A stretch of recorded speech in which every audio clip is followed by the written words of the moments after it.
I'm here with photographer and photographic educator Gavin Hoey. Gavin, it's great to have you here. It's brilliant to be here. Thank you for having me. I'd really like to hear a bit about the types of work that you do. Yeah, I do all sorts of things. I'm a photographer, as you say, and an educator. So I photograph everything from fashion through to my personal work, landscapes, people, anything. I love photography. And I love to help people to get better at their photography as well. That's kind of my other passion. Yeah, are you kind of with your camera everywhere you go, waking, sleeping? Yeah, I'm sad to say it really is absolutely everywhere. It's on the desk in front of me. We know it's there, it's all right. Yeah, I love taking my camera everywhere. There's pictures all around us, and even though I'm doing it professionally, I'm always finding little things to photograph and new places to go and shoot. Great. I'd love to see some of your work. Can you show us some of the projects? Of course, yeah, let's have a little look. So I do a range of different projects. So there are a wide variety of things that I shoot. So for example, I'll shoot random things, at least seemingly random things, like this. And you take it at the time and you think, well, what am I going to do with a picture like that? And that's kind of one of the things of photography is sometimes you'll take pictures and you'll not necessarily have an idea. You're just drawn to the composition, the image, the colours, anything. I can't even tell you what it is sometimes. It's that little kind of, I'm not quite sure, but I'm going to take it anyway. And that's the modern world we live in. In this case, took the shot, and then it was only afterwards I thought, yeah, I can do something in Photoshop with this. And I created a little action that made this kind of folded piece of paper effect, which is, it's not complicated to make, but if you can turn it into an action, it becomes a one-click process. And I love to share this sort of stuff, so that ended up on my website, shared with the world, and that's what you do with photography, you're sharing. Yes, creating and sharing, getting inspiration from everywhere. Completely. Let's take a look at some of the rest. So this one's a little bit more of a sort of a fashion style of shoot, and this one's actually my daughter, to be fair. And she's beautiful, isn't she? She is absolutely adorable. And bubbles, well, who doesn't love a few bubbles? Come on, love a bit of bubbles. She's done very well to get all those bubbles to sit in the right place in that shot, hasn't she? Okay, so here's the secret then. There may not have been quite so many bubbles in the original shot. Have you worked with Photoshop? I did add a few more in Photoshop. And that's the great thing. If you know a little bit about Photoshop, you know you can shoot on black backgrounds and change blending modes to blend things in. You photograph bubbles on a black background, you drop them in and bingo. Total flexibility. More bubbles. You just don't tell anyone you've done it. Oh, sorry. Oops. Okay, what else have we got there? So this is one of my personal projects. This is one of the things I absolutely love to do, and it's 180-degree panoramas. Because I think with modern digital cameras nowadays, when you take a picture, you see the result instantly. And I go back to the film days where that never happened. There was that mystery of getting your film back. Remember those days? Yeah, great fun. Panoramas stitched together in Photoshop still have that mystery. I don't know what I'm going to do. So we're not talking about the instant kind of pan it around and do it in the camera. We're talking about taking individual shots here and combining them in the software. Some cameras will do that, my phone will do that, but I love that mystery, that sense of the unknown, and it's not until you stitch them together and Photoshop finishes the whole process. And it's like, yeah, that's something different. And it is, because it's not quite what you see with your eye. It's just a little bit wider, a little bit bigger. And of course, if you're capturing those individual shots as you pan around, rather than doing it within the camera, you're going to end up with a much larger image, aren't you? Huge file size. And that's fine. Photoshop doesn't care. It can handle it. It deals with it, doesn't it? No problem at all. It's only when you go and look at it and you think, wow, that is a whoppingly big file size. You want to make giant prints. Yeah, no problem at all. So you've talked a little bit about how you've worked with Photoshop in those images. How do you work with Photoshop in the rest of your projects and in your lifestyle in general? So Photoshop for me is the go-to application. And I shoot mostly in RAW, so I just bring an image into Photoshop, I can edit it in RAW and then go back into Photoshop for those little fine-tuning nuances. And the reason I love that is I can literally jump in, edit in RAW and jump out again. And that really suits the way I work and I edit my pictures. So there have been a lot of updates to Photoshop CC since the launch of the Creative Cloud, right? How do you manage to keep on top of all of those features, keep up to date? Yeah, there have been a lot, haven't there? Yeah. And there are so many features, and not all of them are for photographers, and that's great because it means you don't have to know absolutely everything. Yeah. So I tend to go through, look for the things that are relevant to me, and then I'll go and do some research, because I don't have the ability just to say, okay, new feature, I know how to use it. I don't. You can probably work some of it out, but you might not be getting the most out of it, right? Yeah, I mean, some things are fairly straightforward, but if you want to really get the best out of it, I'll jump into Adobe Tv. Yeah. That's a great resource. Yeah. There's some superb videos on there. 10 minutes watching a video, you are an expert in that particular feature. And of course, you can access tutorials directly from your Creative Cloud desktop app as well. So there's some really nice short form videos that you can do in your lunch hours and that sort of thing. Yeah, and that's probably what you want. You just want that little bite-sized bit of information to get you going, get the job done, learn the new feature. So Gavin, you've selected some of the key features that you use on a regular basis that are really, really important to you within Photoshop CC since the launch of Creative Cloud. Can you take us through those now? Sure can. Okay, let's jump into Photoshop and have a little look. So let's go pick a picture, and we'll choose one. Here we go. Perfect example. Now, you mentioned earlier that I take my camera around with me everywhere. I do, but there are times when you just can't carry a big, heavy digital SLR camera around. So I will carry my little mobile phone with me everywhere. I mean, who doesn't? Yeah. As a photographer, what I want is the very, very best picture. And my phone's great, but Photoshop can give it that edge. So one of my favorite new features is the ability to take a picture from my phone into Photoshop and then go to filter and go down to camera raw filter.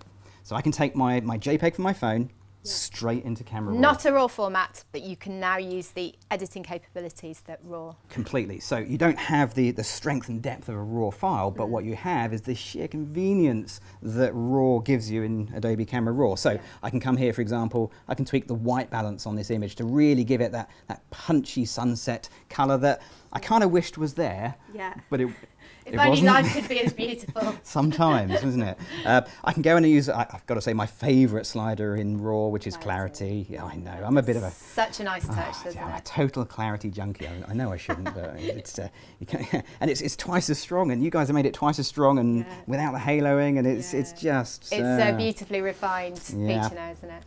Okay, so done the clarity, and we're just going to punch up the vibrance because I like a bit of colour. If you're going to have colour, make it really vibrant.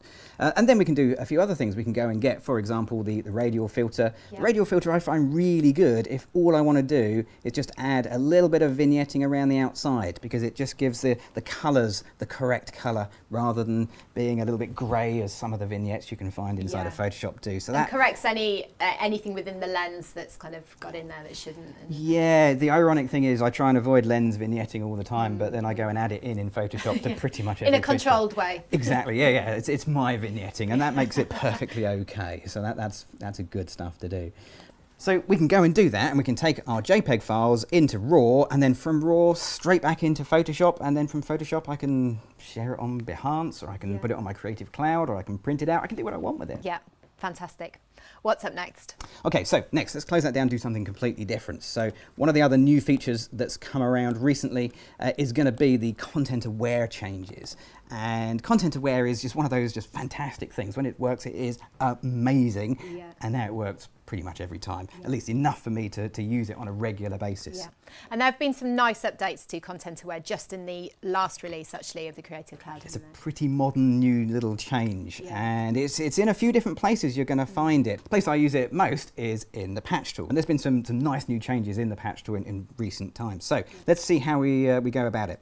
So I'm going to grab myself the patch tool, and I'm going to make sure that the patch tool is set to content aware. So there's some new little features in there, but to start with, I'm just going to use it the way I've always used it, which is to draw a rough and particularly not very good, but I'll do my best. There we go, look, that'll do. Selection around the thing I want to remove, and then I'm going to reposition the selection just by dragging it. And I can just come across here. And the reason I love the patch tool is you see straight away... Got a nice preview there, haven't you? You get a pretty good idea about lining stuff up, which is really handy.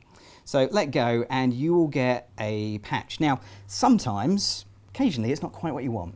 It doesn't quite look right, and that's where the new features just win the day completely. So that nuance of change now you've got the control over, haven't you? It is, and it is a nuance, but it just makes all the difference when you nail it. So we've got two new things here. We've got structure, but particularly colour. And what does structure refer to? So structure really refers to the tightness around the edge of your selection. So it's kind of easier to see it, to be honest, and the best way is just to grab yourself the structure slider and just chuck it from one end to the other, and that's exactly what I do. I'll move it to the extremes. So if we go all the way up to 7, it'll give me a much tighter edge. It's a much clearer. There's less blending going on there. Much less blending, a bit like it used to be. That's fine, and sometimes that's what you want. Sometimes you want less, so go down in the other direction, go down to 1, and you'll get a much softer blend to your selection. Oh yeah, I see the difference there, absolutely. Now, that's fine, but I think in this case I want to be perhaps somewhere more in the middle. So let's just move it around. And that's kind of how I use the tool. I'll pop it in a few different places and see what really appeals, what works, what doesn't, and I'll find a spot. But I find it's the colour slider that's really made the biggest difference. Colour slider allows me to get colours that are a closer match. Now in this shot, it kind of looks okay. I don't mind it too much.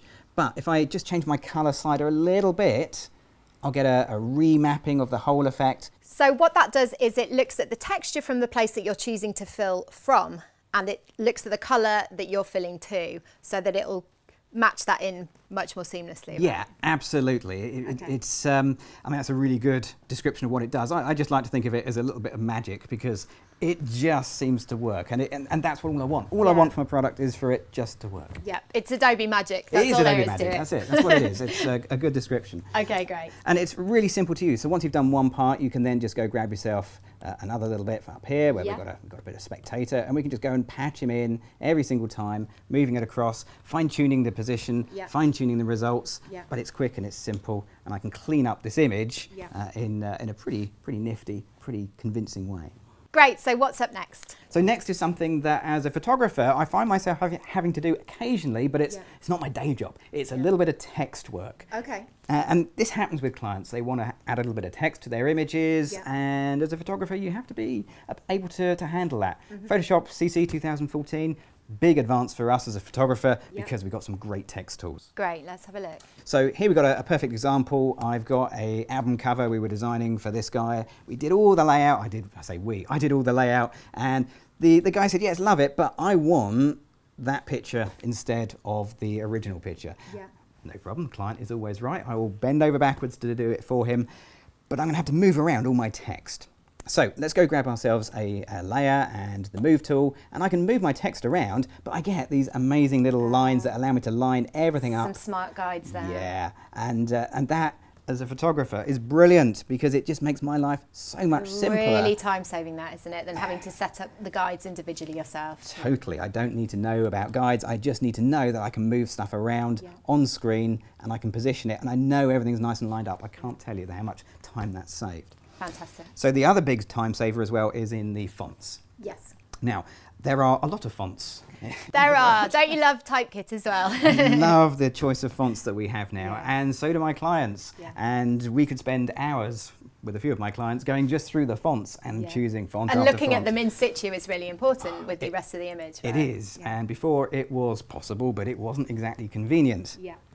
Move on to today, and now all I need to do is I just select all of my type layers, I grab the type tool, and I can just go down through my list of fonts here, and they just change on screen. You can preview them live, fantastic. Oh, that's just fantastic. Such a lovely way to work, and so much time saved for me as a photographer.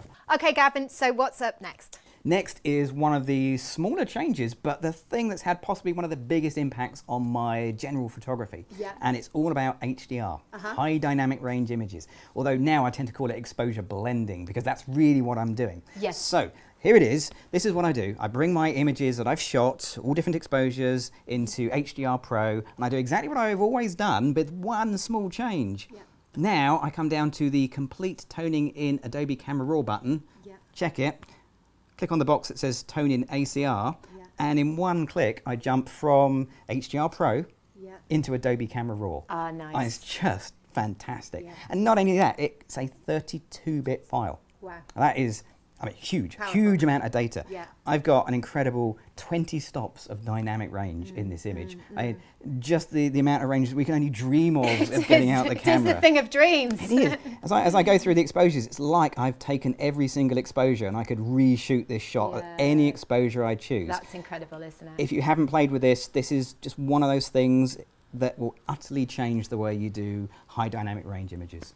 So what's your final top feature for us, Gavin? So the last thing we're going to look at is some of the new blur tools, and these are absolutely fantastic. And the example I've got on screen here is a perfect example. It was part of a tutorial session we did that also ended up as a fashion shoot as well, because my work tends to blur like that sometimes. Sure. And it was a great shoot, and at the end of it we looked at the pictures and we decided it would be really good if, rather than having a frozen static moment in time, we had some movement and blur in the hair. Add some of those dynamics back into the shot. Yeah. Now, doing it in the camera might have been possible, but in Photoshop it's actually become really straightforward and very, very convincing to do as well. It's almost better than doing it in the camera. So here's what I'm going to do. I'm going to go grab my self filter, and I'm going to go to the blur gallery, and I'm going to choose path blur. Now path blur is at one level very, very straightforward, and that's kind of why I like it, because I kind of like stuff that's straightforward. It fits in with me rather well, I might say. And I can give this lovely blur, straight line blur, but the reason I love the path blur is simply because I can then go and add extra paths and extra movement to the hair or anything else by adding in new points, and I can follow the hairline just to give some blurring and movement into the hair. Right. So we can come and increase the speed of the blur and really make it look like the hair's moving. But I know what you're thinking. Yeah. Her face isn't looking so great now, Gavin. Yeah, that probably wasn't part of the plan. So what we want to do is we want to bring the face back. Now, we could have done this with layers and layer masks, but we can also do it right here inside of the path blur. So I can just come and add another one. There we go, we just add another blur. And this is where you want to go and watch the Adobe TV videos, because if I hadn't seen the videos, I wouldn't have known I could do this. Yeah. I can go and select one end of my path, and I can bring the endpoint speed down, go select the other end, do the same thing, and I can pull back the sharpness on the face. You're counteracting the other blur there. Incredible, isn't it? Yeah, it's so easy to do. But then, of course, I've now got a clear side, a blurry side, and I want to just add a bit more blur in here. And I can keep building up these little path blurs and just building up the effect in such an organic way that it just fits in with the whole picture. And it really gives the effect that I wanted to achieve. Movement in the hair, sharpness in the face. Yeah. Gavin, thank you so much for sharing all of those tips with us. Some really, really good time-saving features and a lot of Adobe magic as well. Absolutely, yeah. I'd really like to get your advice now for those people who are starting out in the industry looking to get into photography, maybe professionally, maybe just from a personal point of view. What advice would you have for them? Well, if you're going to start out in photography, now is probably the best time ever as a photographer. We've got so many great cameras and such great software to edit your pictures. Yeah. And that's the place to start. Learn the cameras, learn the software. And the only way you can do that is by taking pictures. The more pictures you take, the more time you spend in Photoshop, that's where your skills are going to come from. And by doing that, you can develop a style. And a style is what you're always after. Nobody can tell you what a style is. You have to develop it over time. Time is the key factor. Yeah, I was going to ask you actually how important it is to have your own style. Is that something that gets you specific work and projects? Yeah, absolutely it can do. There are some fantastic photographers whose pictures you can name. You can say, I know who took that shot. Yeah. If you can get to that level, you are made. Yeah. For most of us, it's perhaps not that easy. So if you're starting out professionally, you want to try and build up your portfolio slowly. Keep taking pictures, keep taking jobs, and then build, and slowly you'll get better and better. And how important is it to have an online portfolio and online presence for people to see your work? Oh, it's massive. I mean, there is no other word for it. You've got to be online nowadays. For a perfect example, I needed a portfolio for my fashion photography. I needed it really quick. And to create one, I mean, I don't know, I know nothing about developing. I'm a photographer, what do I know? But what I do know is with the Creative Cloud, I've got Adobe Muse. Yes. And Adobe Muse, absolutely fantastic. Yes. 10 minutes on Adobe TV, watching a couple of videos on Adobe Muse, and I could create my very own portfolio. And it's amazing, and I absolutely love my portfolio. Yeah. It's very simple. I mean, it's never going to win any design awards, but it does exactly what I need. And it's quick and it's simple to do. And how long did it take you to build within Adobe Muse? Honestly? Yes. From starting, I knew nothing about Adobe Muse, it took about an hour and a half. Wow, amazing. I know. So you really think that anybody who's used to working with the Photoshop interface can watch a tutorial, come into Adobe Muse and start working? Well, I did it, and if I can do it, I think pretty much anybody can. It really is a very easy place to work because it has so many of the friendly Adobe tools we know and love. Yeah. And the backup with all the videos, Yeah, you can do it. You really can. And guys, really do check out Muse. There's loads of tutorials, like Gavin says, online, but also you've got the ability within the software to create not just your desktop version, but also your tablet and your phone version as well. So your portfolio is going to look right wherever someone's viewing it, right? Totally. Yeah. Okay, smashing. Thank you so much for that, Gavin. Really appreciated your time and all of those fantastic tips. Brilliant. Thanks for having me. So next up, guys, we've got the first of our Adobe Max videos. It's time to see the newly updated and fully connected creative profile in action.